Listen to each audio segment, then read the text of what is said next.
इस वक्त सबसे बड़ी खबर वक्फ बोर्ड को लेकर है और हमारे साथ बीजेपी के वरिष्ठ मंत्री मोहसिन रजा साहब हैं। वक्फ का काम भी देख चुके हैं, अल्पसंख्यक मामलों के मंत्री रहे हैं।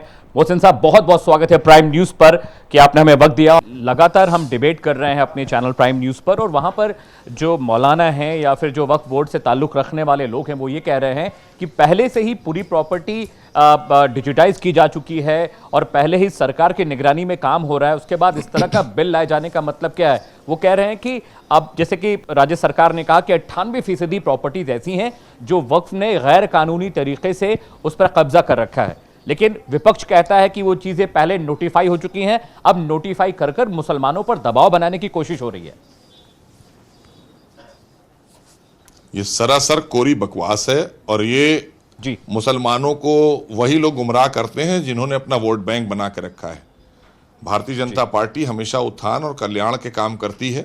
हम ये अमेंडमेंट इसलिए लेकर आए हैं, 2013 का जो अमेंडमेंट कांग्रेस लेकर आई थी उस पर पर्दा डालने के लिए मुसलमानों को गुमराह करने का काम किया जा रहा है, क्योंकि इससे मुसलमानों का वेलफेयर होगा। जो पिछड़े दबे मुसलमान हैं, गरीब मुसलमान हैं, उनका वेलफेयर होगा। अभी तो चंद मुसलमानों का वेलफेयर हो रहा था। अभी तो चंद लोग हैं जो मस्जिदें, दरगाहें और बड़े बड़े इमाम बाड़े और वहां पर आने वाला जो लाभ है वो खुद ही अपनी जेब में रख रहे हैं ना। वो कोई गरीब मुसलमानों में तो बांट नहीं रहे। और अमेंडमेंट 2013 का जो कांग्रेस लाई थी उसमें सेक्शन 40 में आपने ये छूट दे दी थी, कोई की संपत्ति आप चाहें वक्फ में जाके दर्ज कर दें। आप एक एप्लीकेशन पे कोई भी संपत्ति दर्ज कर सकते हैं, चाहे सरकारी हो, गैर सरकारी हो, किसी व्यक्ति की हो, आप दर्ज कर देंगे। तो अब वो संपत्ति भी तो छोड़ना पड़ेगी और उनका दुरुपयोग जो किया गया है उससे जो उससे पैसा कमाया गया है उसका हिसाब देना होगा, अकाउंटेबिलिटी होगी। डर रहे हैं ये लोग। ये कौन लोग हैं जो मस्जिदों के नीचे दुकानें बनाकर और उसका पैसा कमा रहे हैं? और ये कौन लोग हैं जो कब्रिस्तान में कब्रें बेचकर पैसा कमा रहे हैं? आप ये बताइए, ये वक्फ इसलिए किए गए थे, ये गरीबों के कल्याण के लिए किए गए थे कि ना कि मरने के बाद भी उससे कब्र का पैसा लो। और अगर नमाज पढ़ने जा रहे हो तो नमाज ऊपर पढ़ो, मस्जिद नीचे थी, अब उसको ऊपर कर दिया गया है, नीचे दुकानें बन गई हैं। तो उसके मुतवल्ली गैर कानूनी तरीके से ये सब गैर शरई काम भी हो रहा था। ये गैर शरई काम नहीं है क्या? आप तो मुस्लिम हैं, आप जानते हैं ये गैर शरई काम नहीं है। अब परेशान वही लोग हैं जिनको हिसाब देना पड़ेगा, जिनके पास अकूत संपत्तियां वक्फ की हैं, उन्हें छोड़ना भी पड़ेगा।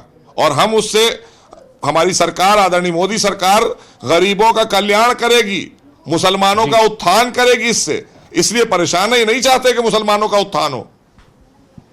मोहसिन साहब, एक सवाल यह भी था कि ओवैसी सरीखे और अखिलेश यादव सरीखे जो नेता हैं वो कहते हैं कि हिंदू को प्लीज करने के लिए भारतीय जनता पार्टी ने वक्फ बिल सदन में लाए और उसको लाने के बाद ये एक इंपैक्ट, एक प्रभाव दिखाना चाहते हैं कि हम एक समुदाय विशेष के नहीं, हम हिंदुओं के साथ चल रहे हैं, हम हिंदुओं का कल्याण करना चाहते हैं।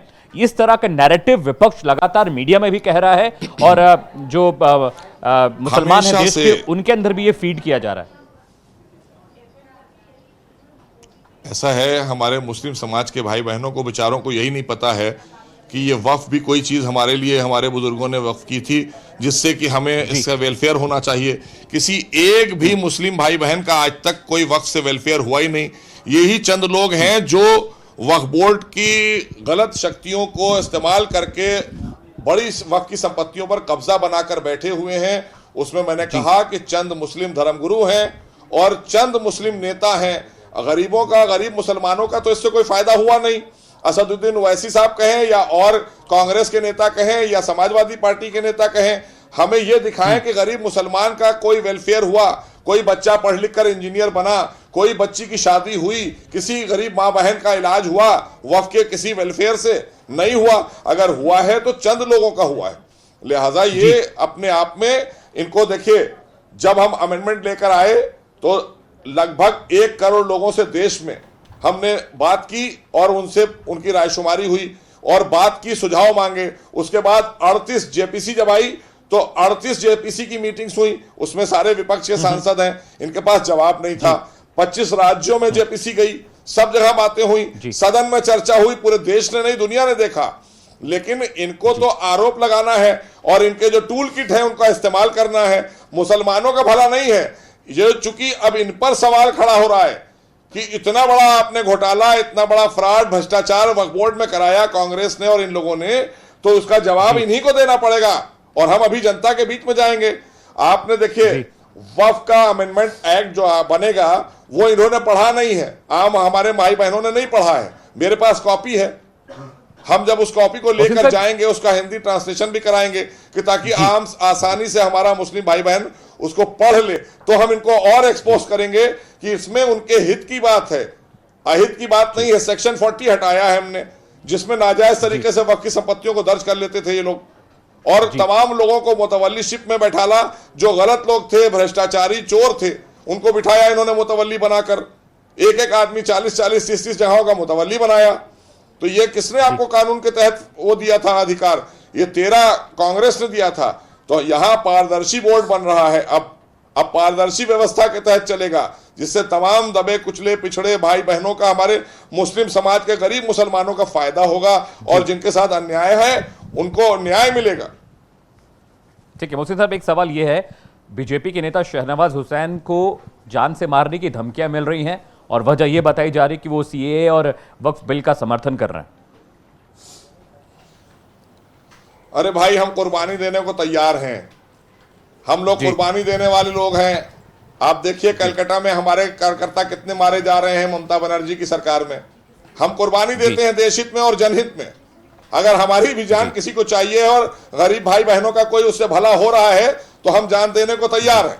हमारी जान ले लीजिए, लेकिन ये बातें मत करिए धमकाने वाली। ये सब बातों से काम नहीं चलेगा। हमारे देश में कानून है, कानून के दायरे में हम ये चीजें लेकर आए हैं, और धमकी वमकी से डरने वाले हम लोग नहीं हैं, क्योंकि हम बलिदानियों के साथ में हैं, भ्रष्टाचारियों के साथ नहीं हैं, आतंकवादियों के साथ नहीं हैं। हम देश के बलिदानियों के साथ में हैं, हम उन्हें सलाम करते हैं।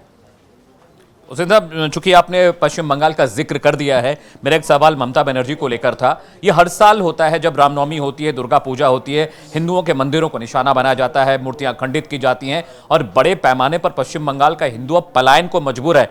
लॉ एंड ऑर्डर की सिचुएशन स्टेट का मसला है सर, लेकिन क्या ममता इसे कंट्रोल करने में नाकाम रही है?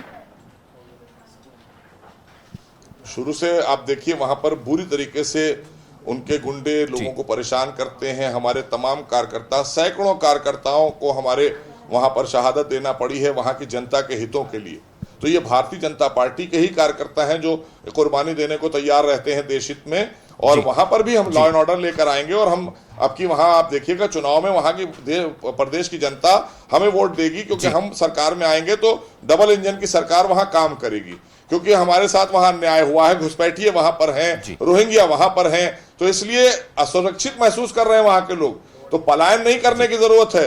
हम सत्ता में आएंगे आपके मोहब्बत और आपके वोट से। वहां की जनता से हम कहना चाहते हैं कि आप हमें सत्ता में लाएंगे, हम पूरी सुरक्षा प्रदान करेंगे, और जिन लोगों ने अन्याय किया है उनके खिलाफ कार्रवाई करेंगे।